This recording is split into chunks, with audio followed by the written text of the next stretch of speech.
guys! So, time check. Ngayon lang talaga ako nakapag-unboxing. Tingnan nyo kung anong oras na ako. 1:05 ng madaling araw. Di ba? Diyos ko, na bisi-bisihan ang mga person. So, dito nga ay mag-open tayo ng pinadalan sa atin ng Neko Philippines. Ayan. So, kakatapos ko lang mag-bake ng ating brownies and brasses ni Mercedes na order para bukas. Mamaya na pala. So, ayun. Sabi ko mag-unbox muna ako habang pinapalamig kong aking brownies na order. And, oh my God! First of all pala, gusto ko mag-thank you kay Ma'am Ann Rose. Ma'am Ann Rose, alam mo yan. Super thank you talaga. And sa Neko Philippines, ayun. Kasi pinadalan tayo ng Neko Philippines, no? Grabe naman to. Mga color shades ng, mga color shades ng ating food coloring. Ayun. And my pa-tote bag ang Neko. So, gusto ko naman outfit para mag-cheer dance. So, ito na nga.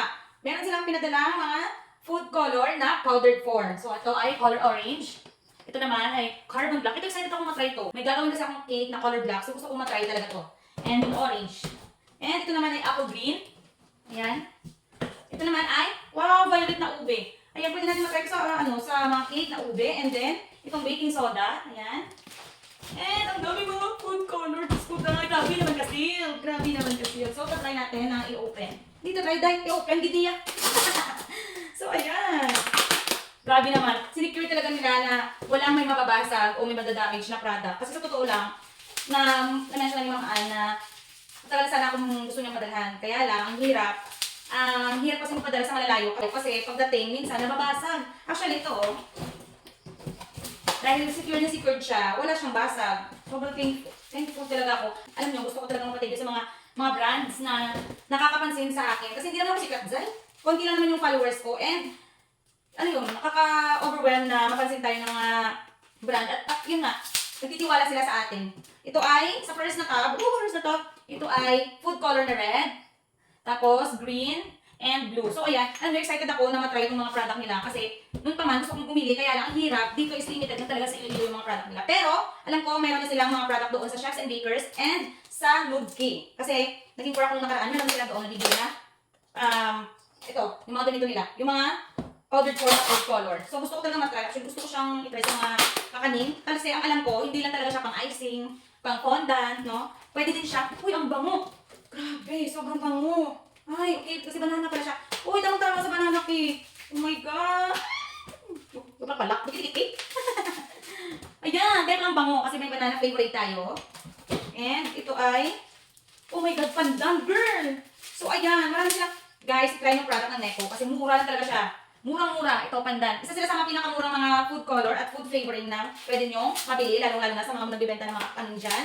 And sa mga baker na nagsisimula pa lang na hindi afford yung mga junk food na medyo pricey naman din talaga. Ito ay color brown. So ayan, may food color pala silang mga ganitong kulay. Diyos ko.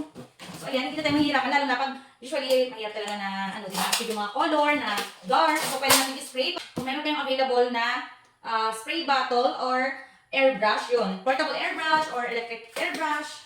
Yung sa akin, disaksak na siya. Hindi siya rechargeable. Pero matagal ko na siyang ginagamit. So, if ever man nakikita nyo kung nag-airbrush doon sa aking vlog, yun ay matagal ko na ginagamit na airbrush. And so far, hindi ko naman siya almost magti 3 years na siya. Simula nung na-endorse yung Ilangga, nabili ko na yun matagal. Oh my God, ito yung gamit na gamit ko na, yung vanilla flavor nila.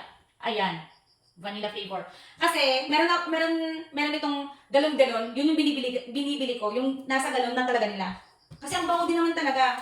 Kahit sabihin mo na artificial flavoring lang siya, isa siya sa mga pinakadamit na gamit ng mga baker at nagbibenta ng mga food products actually sa market. So ayan, ito naman ay color violet. So ayan, grabe. Thank you so much na ikuha. Grabe, appreciated ko talaga yung mga pinadala nyo. And ito ay lemon. Oh, di ba? Kabog, ang dami ng food flavoring pala. At mura. Bongga. So ayan. Neko, thank you so much. Hindi ako masasawang pa-thank you sa mga brands na nagtitiwala sa akin. And hopefully, i-share ko ang mga recipe gamit itong mga product ng Neko Philippines. So, ayan. Uy, ang bango na naman. Ito ay ube. Uy, may chocolate din sila na flavor eh. Ayan. Ito naman ay color yellow na flavoring. So, buksan lang natin, guys. Super Neko sa Neko. So, ayan. Chocolate. Oh, ba? Okay. So, ayan, guys. Okay. So, ay, soda. Chocolate and ube na flavoring. Ito ay liquid food color green and yellow. Pandan and food color na color brown. Ito pang airbrush. Oh my God, nagduko-duko. Ako dito may books. Ito di sa video, girl. So, hindi ko alam. Wait lang. Lemon, red na food color, banana, food color na blue, food color na violet and vanilla. Ito, favorite ko talagang gamito sa lahat. Actually, sa chocolate moist, nagagamit ko siya.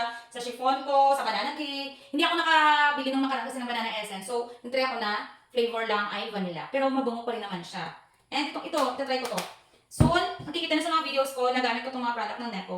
So, ito na nga ang ating na-receive na Halloween giveaways ng Necco Philippines nung nanalo tayo sa paraffle nila. So, ito yung ating closer look ng ating mga food color, ng ating mga flavoring, and mga food color na powdered form, and yung baking soda. O, di ba? Ang kabo! Thank you so much, Necco. And Ma'am Ann Rose, super thank you. Alam mo na yan. Thank you so much, guys, for watching. Bye!